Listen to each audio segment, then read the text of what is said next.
Cinema உலகத்தில் நீங்கள் நினைச்ச உயரத்தை தொட்டுட்டதாக ஃபீல் பண்ணுறீங்களா? ஆமாம். அதாவது ரொம்ப அதிமோகம் எல்லாம் கிடையாது. நான் நினச்சது நடந்துருச்சு, அவ்வளோதான். பட் இனிமேல் அப்படின்னா ஆயுஸ் இருக்கிற வரைக்கும் ஃபீல்டிலே இருக்கணும்னு ஆசைப்பட்றேன். ஃபீல்டு ப்ளஸ் பாலிட்டிக்ஸ் ஆசை இருக்குது, அவ்வளோதான். அரசியல் இறங்குற ஐடியா இருக்கா? இருக்குது. எப்போ?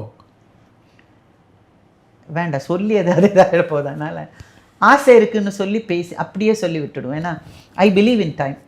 நீங்கள் என்னதான் ஸ்ட்ரகிள் பண்ணாலும் சில டைமில் நடக்காது.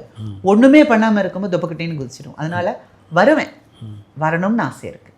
எப்போன்னா கடவுள் என்ன எழுதியிருக்கோ அதுக்கு தகுந்த மாதிரி பண்ணுவேன். இந்த பயணம் அம்பிகாவுக்கு கற்றுக் கொடுத்துருக்குறது என்ன? வாழ்க்கை பயணம் கற்றுக் கொடுத்தது என்னென்னா, நீங்கள் ஒர்க் பண்ண வேண்டியது, நீங்கள் செய்ய வேண்டிய கடமைகள் நீங்கள் பண்ணிகிட்டே இருங்க. பண்ணுறது 100% சின்சியராக இருங்க. பட் நாம் பண்ணுறது தான் எல்லாமே சரின்னு நினச்சிட்டு இருக்காதீங்க.